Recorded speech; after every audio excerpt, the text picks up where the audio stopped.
Hello, আসসালামু আলাইকুম। শখের খামার ফরিদপুর ইউটিউব চ্যানেল থেকে ছোট্ট একটা শর্ট ভিডিও নিয়ে চলে আসলাম। তো আজকে হচ্ছে আমার ব্রয়লার মুরগির বয়স 29 দিন।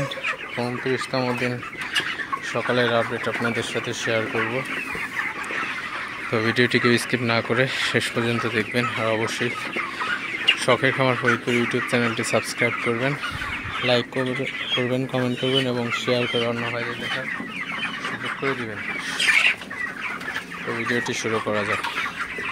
তো 29তম দিন সকালে ব্রয়লার মুরগিকে হচ্ছে একদম ফ্রেশ ঠান্ডা পানি দিয়ে দিলাম। তো আজকে শুধু নর্মাল পানি দিছি। তো একটা জিনিস, তো আপনার সব সময় কিন্তু আপনার যদি অ্যান্টিবায়োটিক 3 থেকে 5 দিন, তো 5 দিনের উপরে অ্যান্টিবায়োটিক চালানো যাবে না। তো সেক্ষেত্রে যদি চালাইতেই হয় তাহলে কিন্তু আপনার আগে 2 থেকে 3 দিন নর্মাল পানি দিতে হবে। তো তারপরে কিন্তু আপনার অ্যান্টিবায়োটিক ব্যবহার করতে হবে। তো অ্যান্টিবায়োটিক অতিরিক্ত ডোজ হয়ে গেলে কিন্তু আবার বেশি সমস্যা হয়ে যায়। তো সেক্ষেত্রে আপনারা 5 দিনের বেশি কখনো অ্যান্টিবায়োটিক ব্যবহার করবেন না।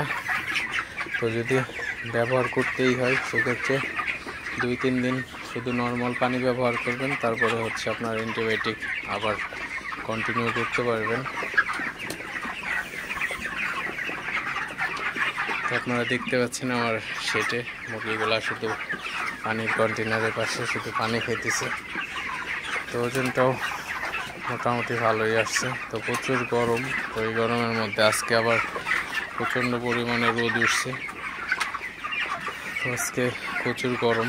তো যাই হোক, মুরগিগুলো আল্লাহর রহমতে খুবই ভালো আছে, সুস্থ আছে।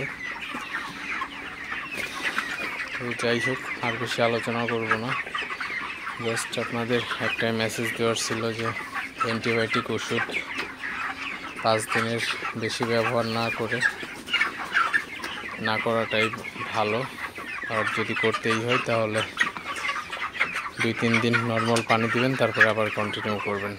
তো ভিডিওটি আর বেশি বড় করব না। সবাই ভালো থাকবেন, সুস্থ থাকবেন। শখের খামার ফরিদপুর ইউটিউব চ্যানেলটা অবশ্যই সাবস্ক্রাইব করবেন, লাইক করবেন, কমেন্ট করবেন এবং শেয়ার করে অন্য ভাইদের দেখার সুযোগ করে দেবেন। তো দেখা হবে অন্য কোনো নতুন ভিডিওতে নতুন কোনো তথ্য নিয়ে। সে পর্যন্ত সবাই ভালো থাকবেন। আল্লাহ হাফিজ।